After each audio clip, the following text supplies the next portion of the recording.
Hi dear students, the next topic we are going to discuss is about array of structures.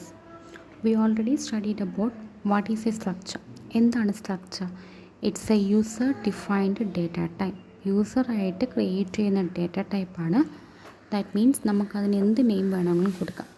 ഇനി ആ data ടൈപ്പിൻ്റെ contents എന്ന് പറയുന്നത് it includes different data types അല്ലേ?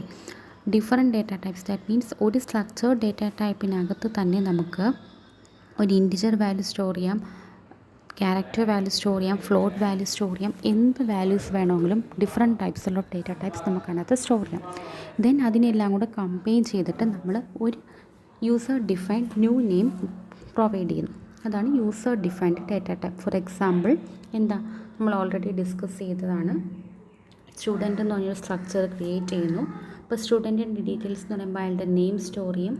Name എന്ന് പറയുമ്പം ഈ ഗ്രൂപ്പ് ഓഫ് ക്യാരക്ടറാണ്. നെയിം എന്ന് പറഞ്ഞൊരു സ്ട്രിങ് ആണ്. It contains A group of characters. അപ്പോൾ ആ ഗ്രൂപ്പ് ഓഫ് ക്യാരക്ടേഴ്സ് സ്റ്റോർ ചെയ്യാൻ വേണ്ടി നമ്മളൊരു ക്യാരക്ടർ അറേ യൂസ് ചെയ്യും. ദെൻ റോൾ നമ്പർ വരും, മാർക്ക്, ബേസിക് ആയിട്ടുള്ള ഡീറ്റെയിൽസ്. അപ്പോൾ ഇതെല്ലാം കൂടി ഒരു സ്ട്രക്ചർ വെച്ചിട്ട് നമ്മൾ ഡിഫൈൻ ചെയ്യുമ്പം നമ്മളതിനെ ഡിഫൈൻ ചെയ്യുന്നത് സ്ട്രക്ട് സ്റ്റുഡൻറ്റ് വിത്തിൻ സ്ക്വയർ ബ്രേസസിനകത്ത് ഈ പറഞ്ഞ ഡേറ്റ ടൈപ്സ് എല്ലാം കൊടുക്കും. ദെൻ ക്ലോസിങ് ബ്രേസസ് അതിനെ ഫോളോ ചെയ്തിട്ടുള്ള സെമി കോളൻ. ദെൻ 2 ഓപ്ഷൻസ് ഉണ്ട് four creating structure members of structure variables. ഒന്നുകിൽ നമ്മുടെ ഈ ക്ലോസിങ് സ്ക്വയർ ബ്രാക്കറ്റ് കഴിഞ്ഞിട്ട് സെമി കോളന് മുമ്പ് നമുക്ക് എന്താ സ്ട്രക്ചർ വേരിയബിൾസ് അല്ലെങ്കിൽ മെമ്പേഴ്സ് അല്ലെങ്കിൽ നമ്മുടെ ഈ ഒബ്ജക്ട്സ് ക്രിയേറ്റ് ചെയ്യാം. അല്ലെങ്കിൽ ഇൻസൈഡ് മെയിൻ ഫംഗ്ഷനകത്ത് വേണമെങ്കിലും സ്ട്രക്ട് സ്റ്റുഡൻറ്റ് ഇനി നമ്മുടെ പേരെന്താണ് S1, S2, S3, അങ്ങനെ കൊടുക്കാം. ഓക്കെ, ദെൻ എന്താ നമ്മുടെ ഓരോ സ്റ്റുഡൻറ്റിൻ്റെ ഡീറ്റെയിൽസ് ആയിട്ടാണ് ഈ പ്രോഗ്രാമിൽ എൻ്റർ ചെയ്യുന്നത്. സോ ഫസ്റ്റ് സ്റ്റുഡൻറ്റിൻ്റെ ഡീറ്റെയിൽസ് ആണെങ്കിൽ S1ൻ്റെ ഡീറ്റെയിൽസ്. അപ്പോൾ S1ൻ്റെ നെയിം, അപ്പോൾ S1 ഡോട്ട് നെയിം. ദെൻ S1ൻ്റെ roll number, S1 dot roll number. S1ൻ്റെ mark, S1 dot mark. Okay, S1 dot name, S1 dot roll number, S1 dot mark. ഇവിടെ string ആയതുകൊണ്ടാണ് S1 dot name ampersand ഇല്ലാത്തത്. ഇനി നമ്മൾ S2ൻ്റെ details enter ചെയ്യുമ്പോൾ ഇതേപോലെ S2 dot name, S2 dot roll number, S2 dot mark എന്നൊക്കെ പറഞ്ഞ് കൊടുത്തു. ഓക്കെ, അപ്പോൾ ഇവിടെ നമുക്ക് ഇപ്പം നമ്മളിപ്പോൾ ഓരോ സ്റ്റുഡൻറ്റിൻ്റെ ഡീറ്റെയിൽസ് എൻ്റർ ചെയ്തു. വേണമെങ്കിൽ നമുക്ക് ഒരു സ്റ്റുഡൻറ്റിൻ്റെ നമുക്ക് എല്ലാ സ്റ്റുഡൻസിൻ്റെയും നെയിം മാത്രം, റോൾ നമ്പർ മാത്രം, അല്ലെങ്കിൽ മാർക്ക് മാത്രം അങ്ങനെ വേണമെങ്കിലും കൊടുക്കാം. അപ്പോൾ സ്റ്റെപ്സിൻ്റെ നമ്പർ ഓഫ് സ്റ്റെപ്സ് നമുക്ക് വേണമെങ്കിൽ കൊടുക്കാം. ഫോർ എക്സാമ്പിൾ ഇപ്പോൾ എല്ലാവരുടെയും നെയിം എന്ന് പറയുമ്പം എന്താ enter name of the students. അപ്പം S1 dot name, S2 dot name, S3 dot name അങ്ങനെ കൊടുക്കാം. അതിൻ്റെ സ്കാനഫ് എഴുതുമ്പോഴത്തേക്ക് എന്താ പെർസെൻറ്റേജസ് 3 പെർസെൻറ്റേജസ് അടുപ്പിച്ച് കൊടുത്തിട്ട് ഇട്ടിട്ട് S1 dot name, S2 dot name, S3 dot name എന്ന് പറഞ്ഞ് കൊടുക്കാം. നമ്പർ ഓഫ് സ്റ്റെപ്സ് നമുക്ക് കുറയ്ക്കാം. ഓക്കെ, അപ്പോൾ 1 by 1 ആയിട്ട് നമുക്ക് ഓരോ സ്റ്റുഡൻറ്റിൻ്റെ ഡീറ്റെയിൽസ് എൻ്റർ ചെയ്യാം. അതിനെക്കാട്ടി കുറച്ചും കൂടി സ്റ്റെപ്സ് കുറയും. എല്ലാ സ്റ്റുഡൻസിൻ്റെയും കൂടെ ഓരോ ഡീറ്റെയിൽസ്, അതായത് നെയിം ഫുൾ ഒരുമിച്ച് എൻ്റർ ചെയ്യുക, റോൾ നമ്പർ ഫുൾ ഒരുമിച്ച് എൻ്റർ ചെയ്യുക, ദെൻ മാർക്സ് ഫുൾ ഒരുമിച്ചുണ്ട് അങ്ങനെ വേണമെങ്കിൽ കൊടുക്കാം. അപ്പോൾ ഫസ്റ്റ് മെത്തേഡിൽ നിന്ന് സെക്കൻഡ് മെത്തേഡ് യൂസ് ചെയ്യും. ദാറ്റ് മീൻസ് ഒരുമിച്ച് എൻ്റർ ചെയ്യുമ്പോൾ നമുക്ക് നമ്പർ ഓഫ് സ്റ്റെപ്സ് കുറയ്ക്കാൻ പറ്റും. ഓക്കെ, ബട്ട് ഫോർ എക്സാമ്പിൾ നിങ്ങളുടെ ക്ലാസ്സിൻ്റെ ടോട്ടൽ നമുക്ക് 62 സ്റ്റുഡൻസ് ഉണ്ട്. ഈ 62 സ്റ്റുഡൻസിൻ്റെയും ഏതെങ്കിലും ഒരു സബ്ജക്റ്റിൻ്റെ മാർക്കാണ് നമുക്ക് എൻ്റർ ചെയ്യേണ്ടതെങ്കിൽ ആ പ്രോഗ്രാം നമ്മൾ എങ്ങനെ എഴുതും? നമ്മൾ ഫസ്റ്റ് മെത്തേഡ് യൂസ് ചെയ്തിട്ടാണെങ്കിൽ എന്താ ഫസ്റ്റ് സ്റ്റുഡൻറ്റിൻ്റെ നമുക്ക് ആക്ച്വലി അതിനുമെല്ലാം മുമ്പ് നമുക്ക് ഒബ്ജക്റ്റ് ക്രിയേറ്റ് ചെയ്യുമ്പോൾ അല്ലെങ്കിൽ സ്ട്രക്ചർ വേരിയബിൾ ക്രിയേറ്റ് ചെയ്യുമ്പോൾ S1, S2 അപ് ടു എത്ര വരെ നമ്മൾ ക്രിയേറ്റ് ചെയ്യും? S62 വരെ ക്രിയേറ്റ് ചെയ്യേണ്ടി വരും. അത്രയും ലെങ്തി ആവും. അതുപോലെ ആദ്യമേ S1ൻ്റെ ഡീറ്റെയിൽസ് ഫുൾ, ദാറ്റ് മീൻസ് ഇവിടെ മുതൽ ഇവിടെ വരെയുള്ള കോഡ്, ഇത്രയും സ്റ്റെപ്സ് 62 ടൈംസ് നമ്മൾ റിപ്പീറ്റ് ചെയ്യേണ്ടി വരും. പ്രോഗ്രാമിൻ്റെ ലെങ്ത് നിങ്ങൾക്ക് അസ്യൂം ചെയ്യാം. സെക്കൻഡ് മെത്തേഡ് യൂസ് ചെയ്തിട്ടാണെങ്കിലും എന്താ ഈ 3 സ്റ്റെപ്പ് മാത്രം മതി. പക്ഷേ ഇതിൽ സ്കാനഫ് തന്നെ S1 dot name, S2 dot name up to X2N1 dot 62 dot name വരെ എഴുതാം. ആ കേസിലും നമ്പർ ഓഫ് സ്റ്റെപ്സ് കുറച്ച് കുറയുന്നേ ഉള്ളൂ. പക്ഷേ അപ്പോഴും ടൈം കൺസ്യൂമിങ് ആണ്. അപ്പോൾ അങ്ങനെ വരുന്ന കേസിൽ that means number of structure variables നമുക്കിപ്പം ഒരു 5 വരെയൊക്കെ അല്ലെങ്കിൽ <5 വരെയൊക്കെ ആണെന്നുണ്ടെങ്കിൽ നമുക്ക് ഈ പറഞ്ഞ 2 മെത്തേഡ്സ് യൂസ് ചെയ്യാം. 1 by 1 ആയിട്ട് ഡീറ്റെയിൽസ് എൻ്റർ ചെയ്യാം, അല്ലെങ്കിൽ ഫുൾ ആൾക്കാരുടെ ഫസ്റ്റ് ഡീറ്റെയിൽസ് ഒരുമിച്ചിടാം, ഫുൾ ആൾക്കാരുടെ സെക്കൻഡ് ഡീറ്റെയിൽസ് രണ്ടാമത് എൻ്റർ ചെയ്യാം, അങ്ങനെ കൊടുക്കാം. പക്ഷേ number of structure variables more than 4 or 5 ഒക്കെ ആവുന്ന കേസിൽ ഈ രണ്ട് മെത്തേഡും നമുക്ക് എഫക്റ്റീവ് അല്ല. ആ കേസിലാണ് നമ്മൾ അറേ ഓഫ് സ്ട്രക്ചേഴ്സ് എന്ന് പറഞ്ഞ കൺസെപ്റ്റ് യൂസ് ചെയ്യുന്നത്.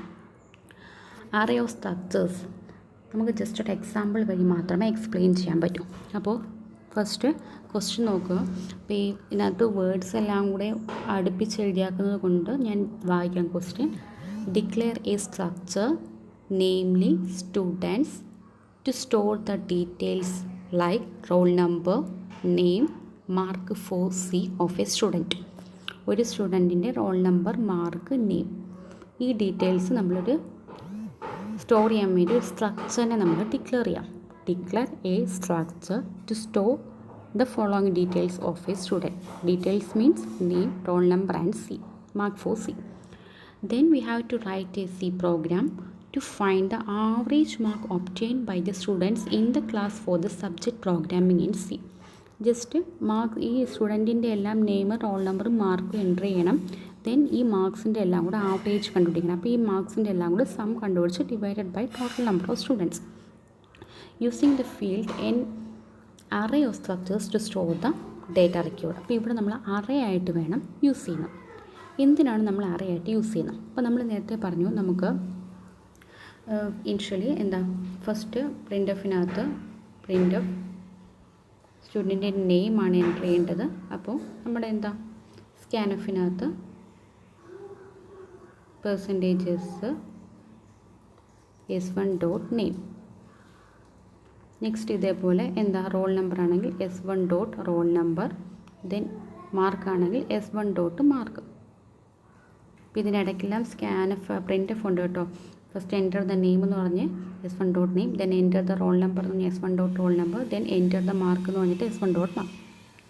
അപ്പോൾ ഇത്രയും സ്റ്റെപ്സ് നമുക്ക് നിങ്ങളുടെ ക്ലാസ്സിൻ്റെ വെച്ചിട്ടാണെങ്കിൽ 62 ടൈംസ് നമുക്ക് റിപ്പീറ്റ് ചെയ്യേണ്ടി വരും. മനസ്സിലായോ? നമ്മുടെ ഇത്രയും സ്റ്റെപ്സ് നമുക്ക് 62 ടൈംസ് റിപ്പീറ്റ് ചെയ്യണം. അപ്പോൾ നമ്മൾ 62 ടൈംസ് അല്ലെങ്കിൽ ഒരു കാര്യം particular number of steps codes repeat ചെയ്യണമെങ്കിൽ നമ്മൾ യൂഷ്വലി എന്തായിരിക്കും യൂസ് ചെയ്യുന്നത്? ദാറ്റ് മീൻസ് സീക്വൻഷ്യലായിട്ട് ഒരേ കാര്യം റിപ്പീറ്റ് ചെയ്യണമെങ്കിൽ നമുക്കവിടെ ലൂപ്പ് എന്ന് പറഞ്ഞ കൺസെപ്റ്റ് യൂസ് ചെയ്യും. അതായത് ഇത്രയും സ്റ്റെപ്സ് നമ്മൾ ഫോർ ലൂപ്പിനകത്ത് ഇടാം. ഫോർ ലൂപ്പിനകത്ത് ഐയുടെ വാല്യൂ 0 തൊട്ട്, ഇപ്പോൾ 62 സ്റ്റുഡൻസ് ആണെങ്കിൽ 0 തൊട്ട് സ്റ്റാർട്ട് ചെയ്യണമെങ്കിൽ 6 i ഈക്വൽ ടു 0, ഐയുടെ value less than or equal to 61, അല്ലെങ്കിൽ ഐയുടെ value i equal to 0, i less than 61 വരെ അല്ലേ വരണ്ട, 0 തൊട്ട് സ്റ്റാർട്ട് ചെയ്യണം, 61 വരെ ഈ സ്റ്റെപ്സ് റിപ്പീറ്റ് ചെയ്യണം. ഓക്കെ, അപ്പോൾ സ്റ്റെപ്സ് റിപ്പീറ്റ് ചെയ്യുക മീൻസ് ഐയുടെ വാല്യൂ 0 ആകുമ്പോഴത്തേക്ക് നമുക്ക് എന്താ ഫസ്റ്റ് സ്റ്റുഡൻറ്റിൻ്റെ ഡീറ്റെയിൽസ് ഐയുടെ വാല്യൂ 0 ആകുമ്പോൾ നമ്മുടെ S1ൻ്റെ ഡീറ്റെയിൽസ്, ഐയുടെ വാല്യൂ 1 ആകുമ്പം S2ൻ്റെ ഡീറ്റെയിൽസ്, അങ്ങനെ വെച്ചിട്ടാണ് പോകേണ്ടത്. ഓക്കെ, അപ്പോൾ അങ്ങനെ വരുന്ന കേസിൽ നമുക്ക് ആ ഒരു ലൂപ്പിൻ്റെ എക്സിക്യൂഷൻ എങ്ങനെ എഴുതാൻ പറ്റും? നമ്മളിവിടെ S1 ഡോട്ട് നെയിം എന്ന് പറഞ്ഞ് കൊടുക്കുന്നതിന് പകരം എന്ത് കൊടുത്താൽ മതി? ആദ്യത്തെ ആളെ നമ്മളിപ്പോൾ റെപ്രസെൻറ്റ് ചെയ്യുന്നത് S0 ഡോട്ട് നെയിം എന്ന് പറഞ്ഞായിരിക്കും. രണ്ടാമത്തെ ആളത് S1 ഡോട്ട് നെയിം എന്ന് പറഞ്ഞായിരിക്കും. ഇവിടെ നമ്മൾ S1 S2 എന്നല്ല എടുക്കുന്നത്, S0 S1 അടുത്ത ആൾ വരുമ്പം S2 അങ്ങനെ പോകണം. അതായത് ഇത് ഫസ്റ്റ് വൺ, ഇത് സെക്കൻഡ് വൺ, ഇത് തേർഡ് വൺ. അപ്പോൾ നമുക്ക് എങ്ങനെ എഴുതാം? ഈ നമ്മുടെ പ്രോഗ്രാം തന്നെ ഒഴിക്കേണ്ട ഇവിടെ S1 ഡോട്ട് നെയിമിന് പകരം എന്ത് ചെയ്താൽ മതി? ജനറലൈസ് ചെയ്യുമ്പോൾ ഐ ഡോട്ട് നെയിം എന്ന് എഴുതിയാൽ മതി. നിങ്ങൾക്ക് പറഞ്ഞത് മനസ്സിലായോ? നമ്മുടെ ഈ പറഞ്ഞ ഇത്രയും സ്റ്റെപ്സ് മാത്രം നമുക്ക് റിപ്പീറ്റ് ചെയ്യണമെങ്കിൽ, സീക്വൻഷ്യലായിട്ട് റിപ്പീറ്റ് ചെയ്യണമെന്നുണ്ടെങ്കിൽ നമ്മൾ എന്ത് ചെയ്താൽ മതി? ഈ സ്റ്റെപ്പ് 62 ടൈംസ് എഴുതുന്നതിന് പകരം ഒരൊറ്റ തവണ എഴുതിയാൽ മതി ഇൻസൈഡ് എ ഫോർ ലൂപ്പ്. അപ്പോൾ ഫോർ ലൂപ്പിൻ്റെ വാല്യൂ i ഈക്വൽ ടു 0 തൊട്ട് സ്റ്റാർട്ട് ചെയ്യണമെങ്കിൽ ആദ്യമേ S0 കൊണ്ട് ഉദ്ദേശിക്കുന്ന ഫസ്റ്റ് ആൾ, S1 കൊണ്ട് ഉദ്ദേശിക്കുന്ന സെക്കൻഡ് ആൾ, അങ്ങനെ കണ്ടിന്യൂ ചെയ്ത് പോകും. അപ്പോൾ നമ്മളിപ്പോൾ ഈ പ്രോഗ്രാമിനകത്ത് S1 ഡോട്ട് നെയിം എന്ന് പറഞ്ഞ് എഴുതിയതിന് പകരം അറേ യൂസ് ചെയ്യുമ്പോൾ എന്ത് എഴുതിയാൽ മതി? S dot name, then S dot roll number, then S of I dot എന്ത് മാർക്ക് എന്ന് എഴുതിയാൽ മതി. ഐയുടെ വാല്യൂ 0 ആകുമ്പോഴത്തേക്ക് ഇതെല്ലാം S O zero dot name, S O zero dot roll number, S O zero dot mark എന്നാവും. ഐയുടെ value 1 ആകുമ്പോൾ, അതായത് രണ്ടാമത്തെ ആളെ റെപ്രസെൻറ്റ് ചെയ്യുമ്പോൾ ഇതെല്ലാം S of 1 dot name, S of 1 dot roll number, S of 1 dot mark എന്നാവും. Then 62nd 62ാമത്തെ student ആണെന്നുണ്ടെങ്കിൽ അവിടെ ഐയുടെ വാല്യൂ എന്ന് പറഞ്ഞാൽ എന്തായിരിക്കും, 61 ആയിരിക്കും. അപ്പോൾ S of 61 dot mark, S of 61 dot roll number, S of 61 dot name എന്നാവും. ഓക്കെ, അപ്പോൾ അതിൻ്റെ പ്രോഗ്രാമാണ് നമുക്ക് നെക്സ്റ്റ് ഡിസ്കസ് ചെയ്യാനുള്ളത്. ഓക്കെ, അപ്പം hash include stdio dot h അത് സ്ട്രക്ചർ നമ്മൾ ഡിക്ലെയർ ചെയ്യുവാണ്. Name,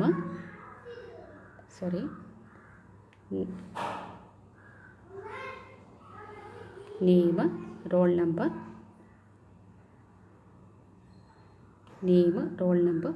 mark for C. ഇനി എന്താ ഇവിടെ വേറൊരു കാര്യം കൊണ്ട് പറയാനുള്ളത്, നമ്മൾ നേരത്തെ എങ്ങനെയായിരുന്നു ഇതിനകത്ത് സ്ട്രക്ചർ വേരിയബിൾസിനെ ഡിക്ലെയർ ചെയ്യുന്നത്, S1 S2 S3 അങ്ങനെ അപ് ടു എത്ര പേരുണ്ടോ. നമ്മൾ അറേ സ്ട്രക്ചർ യൂസ് ചെയ്യുന്ന കേസിൽ S1 S2 എന്നും പറഞ്ഞ് കൊടുക്കുന്നത് ജനറലൈസ് ചെയ്ത് എസ് എന്ന് മാത്രം കൊടുത്താൽ മതി. ഇപ്പോൾ എംപ്ലോയി ആണെങ്കിൽ ഇ എന്ന് മാത്രം കൊടുത്താൽ മതി. നമുക്കിനി എത്ര മെമ്പേഴ്സ് വേണോ അതിനെ ബ്രാക്കറ്റിൽ കൊടുക്കുക. ഇപ്പോൾ 62 സ്റ്റുഡൻസ് ആണെന്നുണ്ടെങ്കിൽ നമ്മൾ എന്ത് കൊടുത്താൽ മതി, എസ് ഓഫ് 61 എന്നോ 62 എന്നോ എത്ര വേണമെങ്കിലും നമുക്ക് കൊടുക്കാം. 62 എന്ന് പറഞ്ഞ് കൊടുത്തിട്ട് എന്താ അവിടെ ഐയുടെ വാല്യൂ 0യോ അല്ലെങ്കിൽ ഐയുടെ വാല്യൂ 1 ആകുമ്പോൾ രണ്ടാമത്തെ ആൾ, ഐയുടെ വാല്യൂ 2 ആകുമ്പം മൂന്നാമത്തെ ആൾ, അങ്ങനെ പറഞ്ഞങ്ങ് പോയാൽ മതി. എസ് ഓഫ് ഐ എന്ന് പറഞ്ഞ് നമ്മൾ ജനറലൈസ് ചെയ്തങ്ങ് പറഞ്ഞാൽ മതി. ഓക്കെ, സോ ഇവിടെ സ്ട്രക്ട് സ്റ്റുഡൻസ് എസ് ഓഫ് 30 എന്ന് പറഞ്ഞാണ് കൊടുക്കേണ്ടത്. അതായത് നമ്മളിപ്പം S1 S2 അപ് ടു 30 കൊടുക്കുന്നതിന് പകരം എസ് ഓഫ് 30 എന്ന് പറഞ്ഞ് കൊടുത്തു. ഓക്കെ, ഇനി നമ്മൾ ഐ ഡിക്ലെയർ ചെയ്തു, എൻ ഡിക്ലെയർ ചെയ്തു, സം ഡിക്ലെയർ ചെയ്യുന്നത് ആവറേജ് കണ്ടുപിടിക്കുന്നതിന് വേണ്ടിയിട്ടാണ്. ദെൻ ആവറേജ് കണ്ടുപിടിക്കുന്നതിന് വേണ്ടിയിട്ട്, അതായത് സം കണ്ടുപിടിച്ചിട്ടാണ് ആവറേജ് കണ്ടുപിടിക്കുന്നത്. സോ ആവറേജിന് ഒരു വേരിയബിൾ ഡിക്ലെയർ ചെയ്തു. First enter the number of students, നമ്മൾ ജനറലൈസ് ചെയ്തൊരു സൈസ് കൊടുത്തു, 30 എന്ന് പറഞ്ഞ് കൊടുത്തു. നമ്പർ ഓഫ് സ്റ്റുഡൻസിനെ കൊടുക്കാം. ഓക്കെ, നമ്പർ ഓഫ് സ്റ്റുഡൻസ് എന്നിൽ സ്റ്റോർ ചെയ്യുന്നുണ്ട്. ഇപ്പോൾ നമ്പർ ഓഫ് സ്റ്റുഡൻസ് എന്ന് പറയുമ്പോൾ ചിലപ്പോൾ നമ്മൾ 30 സ്റ്റുഡൻസ് ഉള്ള ക്ലാസ് ആണെന്നുണ്ടെങ്കിൽ 30 തന്നെ ആയിരിക്കും. 10 സ്റ്റുഡൻസ് ഉള്ള ക്ലാസ് ആണെന്നുണ്ടെങ്കിൽ 10 ആയിരിക്കും. ഓക്കെ, അത് നിങ്ങളുടെ ഇഷ്ടം. ദെൻ ഇനി എന്താ നമുക്ക് വേണ്ടുന്നത്, ഡിക്ലറേഷൻ എല്ലാം കഴിഞ്ഞു. ഇനി നമുക്ക് ഓരോ സ്റ്റുഡൻസിൻ്റെ ഡീറ്റെയിൽസ് എൻ്റർ ചെയ്യണം. സോ അതിന് നമുക്ക് ഫോർ ലൂപ്പിനകത്ത് എന്താ, enter the number of students, enter the student name SI dot name എന്ന് കൊടുത്തു. Enter the student roll number SI dot roll number എന്ന് കൊടുത്തു. Enter the mark for C SI dot mark for C എന്ന് കൊടുത്തു. ഇതെല്ലാം നമ്മുടെ four ലൂപ്പിനകത്താണ് കൊടുത്തത്. For ലൂപ്പിനകത്ത് ഐയുടെ value 0, I less than n ആകുന്നത് വരെ നമ്മൾ ഈ സ്റ്റെപ്സ് ഇങ്ങനെ റിപ്പീറ്റ് ചെയ്തുകൊണ്ടേയിരിക്കും. By repetition corresponding details are stored in to the corresponding places. അല്ലേ, ഡീറ്റെയിൽസ് എല്ലാം സ്റ്റോർഡായി. അപ്പോൾ നമുക്ക് ഒത്തിരിയും ആൾക്കാരുടെ ഡീറ്റെയിൽസ്, എംപ്ലോയി ആയാലും സ്റ്റുഡൻ്റ് ആയാലും ഏത് കേസായാലും ലാർജ് നമ്പർ ഓഫ് പേഴ്സൺസിൻ്റെ ഡീറ്റെയിൽസ് സ്റ്റോർ ചെയ്യണമെന്നുണ്ടെങ്കിൽ നമ്മൾ എന്ത് കൊടുത്താൽ മതി, അറേ ഓഫ് സ്ട്രക്ചേഴ്സ് എന്ന കൺസെപ്റ്റ് യൂസ് ചെയ്താൽ മതി. ജസ്റ്റ് നമ്മൾ നമുക്ക് എന്താണോ ഡീറ്റെയിൽസ് എൻ്റർ ചെയ്യേണ്ടത് ആ കറസ്പോണ്ടിങ് സ്റ്റെപ്സ് എല്ലാം കൂടെ എന്ത് ചെയ്താൽ മതി, ഫോർ ലൂപ്പിനകത്ത് കൊടുത്താൽ മതി. ഓക്കെ, ദെൻ ശ്രദ്ധിക്കേണ്ട കാര്യം, നമ്മൾ അതിൻ്റെ വേരിയബിൾസ് എഴുതുന്ന കേസിൽ എസ് ഓഫ് ഐ എന്ന് പറഞ്ഞ് വേണം എഴുതാൻ. ഓക്കെ, ദെൻ ഇതെല്ലാം പ്രിൻറ്റ് ചെയ്യണം. നെയിം, റോൾ നമ്പർ എല്ലാം പ്രിൻറ്റ് ചെയ്യണം. പ്രിൻറ്റ് ചെയ്യുന്ന കേസിലും വീണ്ടും ഇതേപോലെ എന്ത് ചെയ്താൽ മതി, അപ്പോൾ ആദ്യമേ S0യുടെ കാര്യം, അതായത് ഫസ്റ്റ് ആളാണെങ്കിൽ S of 0 dot name comma S of 0 dot roll number comma S of 0 dot mark. അപ്പോൾ ഈ 0 1 1 മാറി വേണം. ഇപ്പോൾ ഈ പൊസിഷൻ നമ്മൾ എന്ത് കൊടുത്താൽ മതി, ഐ കൊടുത്താൽ മതി. സോ പ്രിൻ്റ് എഫിൻ്റെ കറസ്പോണ്ടിങ് സ്റ്റേറ്റ്മെൻറ്റ് കണ്ടോ, പ്രിൻ്റ് എഫിനകത്ത് S of I dot name, S of I dot roll number, S of I dot mark. അതായത് നമുക്ക് ആദ്യമേ നമ്മുടെ നെയിം, പിന്നെ കുറച്ച് സ്പേസ് കഴിഞ്ഞിട്ട് നമ്മുടെ റോൾ നമ്പർ %d, പിന്നെ കുറച്ച് സ്പേസ് കഴിഞ്ഞിട്ട് നമ്മുടെ മാർക്ക്, അതും %d. അപ്പോൾ ഈ സ്പേസ് വരാൻ വേണ്ടിയിട്ടാണ് നമ്മൾ /t എന്ന് പറഞ്ഞത് ഇവിടെ കൊടുക്കുന്നത്, /t. ഓക്കെ, ഇതെല്ലാം നമ്മൾ പ്രിൻറ്റ് ചെയ്യിപ്പിക്കണം.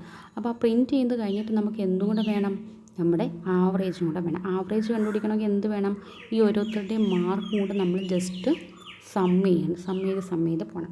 അതിന് വേണ്ടിയിട്ടാണ് ഈ സ്റ്റെപ്പ് യൂസ് ചെയ്യുന്നത്. Sum equal to sum plus S of I plus mark for C.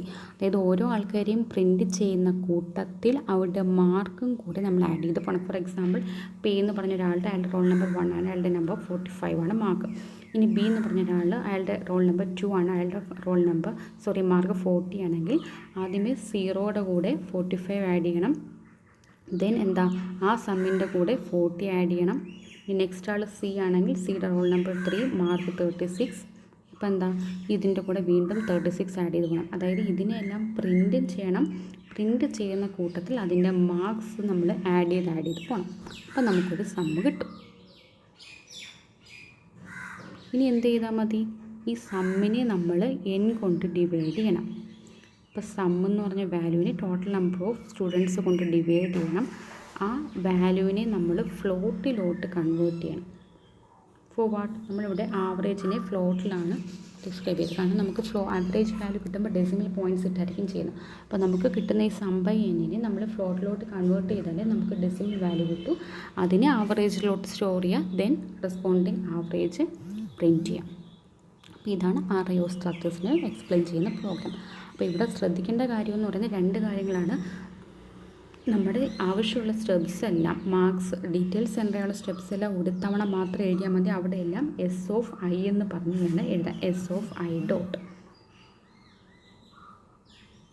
Then നമ്മുടെ സ്ട്രക്ചർ വേരിയബിൾസിനെ ഡിക്ലെയർ ചെയ്യുമ്പോഴത്തേക്കും S1, S2, അങ്ങനെയല്ല എഴുതേണ്ടത്. S1 ദെൻ അതൊരു അറേ ആയിട്ടായിരിക്കും നമ്മൾ ഡിക്ലെയർ ചെയ്യേണ്ടത്. അറേ ഓഫ് സ്ട്രക്ചർ വേരിയബിൾസ് ആയിട്ടായിരിക്കും ഡിക്ലെയർ ചെയ്യുന്നത്. എസ് ഓഫ് 13 എസ് ഓഫ് 15 അങ്ങനെ എന്തെങ്കിലുമൊക്കെ ആയിരിക്കും ഡിക്ലെയർ ചെയ്യേണ്ടത്. ഓക്കെ, അപ്പോൾ ഇത് സ്ട്രക്ചർ എന്താണെന്ന് കറക്റ്റ് മനസ്സിലായാലേ അറേ സ്ട്രക്ചേഴ്സ് നിങ്ങൾക്ക് മനസ്സിലാകത്തുള്ളൂ. അപ്പോൾ ഞാൻ സെൻഡ് ചെയ്ത നോട്ട്സിനകത്ത് ഡോക്യുമെൻറ്റിനകത്ത് ഒത്തിരി എക്സാമ്പിൾസ് പറഞ്ഞിട്ടുണ്ട്. നമുക്ക് എല്ലാ എക്സാമ്പിൾസും കൂടെ വീഡിയോ വഴി എക്സ്പ്ലെയിൻ ചെയ്യാൻ പറ്റില്ല. അപ്പോൾ നിങ്ങൾ സ്ട്രക്ചർ ആദ്യം പഠിച്ചിട്ട് വേണം ഈ വീഡിയോ പഠിക്കാൻ. ഓക്കെ, റിപ്പീറ്റഡായിട്ട് വാച്ച് ചെയ്യുക. ഡൗട്ട്സ് ഉണ്ടെങ്കിൽ ചോദിക്കുക. Thank you.